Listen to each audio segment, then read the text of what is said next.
নমস্কার বন্ধুরা, আজকের এই ভিডিওতে যা ঘটেছে তা শুনলে আপনার গায়ে কাঁটা দিয়ে উঠবে। মাত্র একদিনে পড়েছে 18টা উইকেট।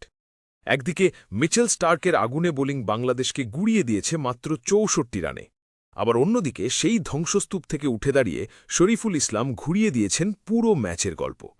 অস্ট্রেলিয়ার মাটিতে টেস্ট ক্রিকেটের ইতিহাসে এমন পাগলাটে একটা দিন খুব কমই দেখা গেছে।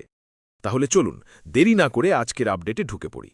আমি আপনাদের সাথে আছি ক্রিকেট আরিনায়, বাংলা ভাষায় ক্রিকেট বিশ্লেষণের সবচেয়ে বিশ্বস্ত ঠিকানা। ভিডিওটা শুরু করার আগে চ্যানেলটাকে সাবস্ক্রাইব করে রাখুন, কারণ বাংলাদেশ অস্ট্রেলিয়া সিরিজের প্রতিটা আপডেট আমরা আপনাদের কাছে সবার আগে পৌঁছে দিচ্ছি। তো বন্ধুরা, ডারউইনে ঐতিহাসিক জয়ের পর বাংলাদেশ দল এখন অস্ট্রেলিয়ার মাটিতে দ্বিতীয় টেস্ট খেলছে ম্যাকায়ে, গ্রেট ব্যারিয়ার রিফ আরেনায়। এই মাঠটা অস্ট্রেলিয়ার ইতিহাসে একদম নতুন। এটাই এখানকার প্রথম পুরুষদের টেস্ট ম্যাচ। আর সেই নতুন মাঠেই আজ যা হল তার রীতিমতো ইতিহাসের পাতায় জায়গা করে নেওয়ার মতো। টস জিতে অস্ট্রেলিয়া বাংলাদেশকে ব্যাটিংয়ে পাঠায়, আর তারপর যা হল তা বাংলাদেশ সমর্থকদের জন্য রীতিমতো দুঃস্বপ্নের মতো। মিচেল স্টার্ক বল হাতে নিয়ে একদম আগুন ঝরিয়েছেন। মাত্র ২২ বলের মধ্যে তিনি ৫ উইকেট তুলে নেন, যা রীতিমতো অবিশ্বাস্য একটা স্পেল। পুরো ইনিংসে তিনি একাই নেন ৬টি উইকেট, মাত্র ১২ রান দিয়ে। তার সাথে যোগ দেন জশ কামিন্স, যিনি নেন ৩টি উইকেট। ফলাফল যা হওয়ার তাই হল, বাংলাদেশ মাত্র ৩৪ ওভারেই গুটিয়ে যায় মাত্র ৬৪ রানে। এটা টেস্ট ক্রিকেটে বাংলাদেশের চতুর্থ সর্বনিম্ন সংগ্রহ, যা সত্যিই দুঃখজনক একটা মুহূর্ত পুরো বাংলাদেশ ক্রিকেট সমর্থকদের জন্য। কিন্তু বন্ধুরা, এখানেই গল্প শেষ হয়ে যায়নি। ক্রিকেট খেলাটাই তো এমন, যেখানে একটা দল ধ্বংসস্তূপে পড়ে গিয়েও আবার ঘুরে দাঁড়াতে পারে। আর ঠিক সেটাই দেখা গেল বাংলাদেশের বোলিং ইনিংসে। বাংলাদেশের পেসার শরীফুল ইসলাম, যিনি অস্ট্রেলিয়ায় তার প্রথম টেস্ট খেলছেন, তিনি একদম বিধ্বংসী রূপে আবির্ভূত হলেন। মাত্র ৮.৫ ওভারের মধ্যেই তিনি তার ৫ উইকেট পূর্ণ করে ফেলেন, যা বাংলাদেশের ইতিহাসে দ্বিতীয় দ্রুততম ফাইভার। পুরো ইনিংসে তিনি নেন ৬টি উইকেট, খরচ করেন মাত্র ৩৫ রান। মজার একটা তথ্য হল, শরীফুল নিজেই ছিলেন বাংলাদেশের ইনিংসে সর্বোচ্চ রান সংগ্রাহক, যা বলে দেয় বাংলাদেশের ব্যাটিং লাইন আপ কতটা ভেঙে পড়েছিল সেদিন।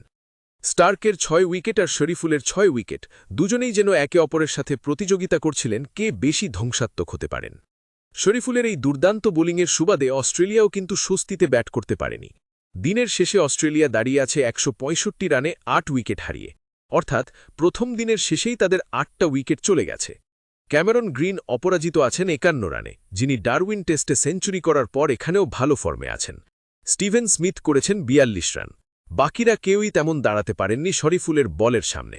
দিনের শেষে অস্ট্রেলিয়া এগিয়ে আছে ১০১ রানে, কিন্তু তাদের হাতে আছে মাত্র ২টো উইকেট।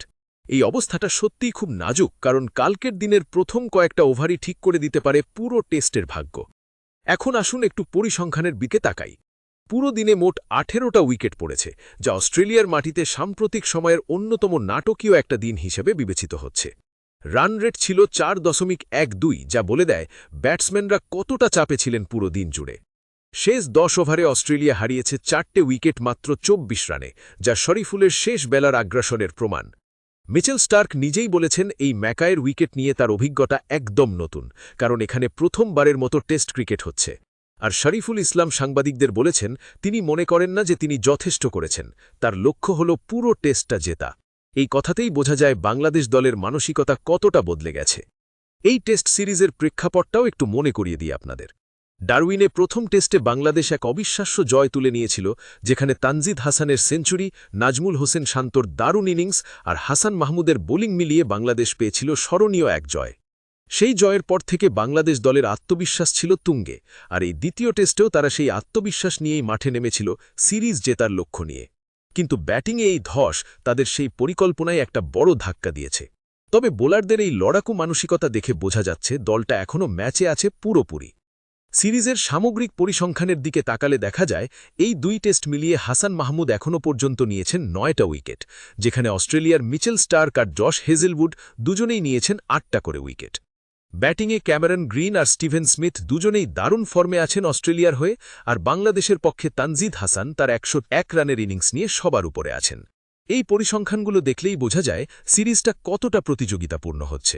দুই দলই একে অপরকে টেক্কা দেওয়ার চেষ্টা করছে প্রতিটা সেশনে। এখন প্রশ্ন হল, আগামীকাল দ্বিতীয় দিনে কি হতে পারে। অস্ট্রেলিয়ার হাতে আছে মাত্র ২টো উইকেট, আর তারা এগিয়ে আছে ১০১ রানে। বাংলাদেশের বোলাররা যদি সকালের সেশনে দ্রুত এই বাকি 2 উইকেট তুলে নিতে পারেন তাহলে বাংলাদেশের সামনে একটা লক্ষ্য থাকবে যা হয়তো 120 থেকে 140 রানের মধ্যে হতে পারে। এই ম্যাকায়ের উইকেট যেভাবে সাহায্য করছে পেসারদের, তাতে এই লক্ষ্য তাড়া করাটাও কিন্তু মোটেও সহজ হবে না বাংলাদেশের ব্যাটসম্যানদের জন্য। প্রথম ইনিংসে যেভাবে তারা ভেঙে পড়েছিলেন স্টার্কের সামনে, সেই ভুলগুলো এড়িয়ে চলতে হবে দ্বিতীয় ইনিংসে। বিশেষ করে টপ অর্ডারের ব্যাটসম্যানদের আরও ধৈর্য দেখাতে হবে, কারণ এই উইকেটে বল সুইং করছে অনেক বেশি এবং সিম মুভমেন্টও আছে যথেষ্ট। তবে আশার কথা হল, বাংলাদেশের বোলিং আক্রমণ যেভাবে ফিরে এসেছে ম্যাচে, তাতে বাংলাদেশ সমর্থকরা এখনও আশা হারাননি। শরীফুল ইসলামের এই পারফরম্যান্স প্রমাণ করে দিয়েছে বাংলাদেশের পেস আক্রমণ এখন যে কোনো কন্ডিশনে যে কোনো দলকে চাপে ফেলতে সক্ষম। আর যদি বাংলাদেশ কাল সকালে দ্রুত বাকি উইকেটগুলো তুলে নিতে পারে এবং তারপর ব্যাট হাতে একটা শক্ত জবাব দিতে পারে, তাহলে এই টেস্ট ম্যাচ সত্যিই একটা রোমাঞ্চকর মোড় নিতে পারে।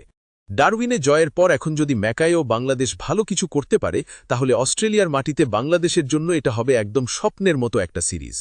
তো বন্ধুরা, আজকের দিনটা ছিল সত্যি ইতিহাসের পাতায় লেখার মতো একটা দিন। একদিকে বাংলাদেশের ব্যাটিং ধস, অন্যদিকে বোলারদের অসাধারণ লড়াই, সব মিলিয়ে টেস্ট ক্রিকেটের আসল সৌন্দর্য যেন আজ ম্যাকায়ের মাঠে ফুটে উঠেছে। আমরা কাল আবার ফিরে আসব দ্বিতীয় দিনের সম্পূর্ণ আপডেট নিয়ে, তাই চোখ রাখুন আমাদের চ্যানেলে। আপনাদের কি মনে হচ্ছে, বাংলাদেশ কি এই টেস্টে ঘুরে দাঁড়াতে পারবে, নাকি অস্ট্রেলিয়ার শক্তিশালী বোলিং লাইনআপের সামনে বাংলাদেশের ব্যাটিং আবারও ভেঙে পড়বে? আপনাদের মতামত অবশ্যই কমেন্টে জানাবেন।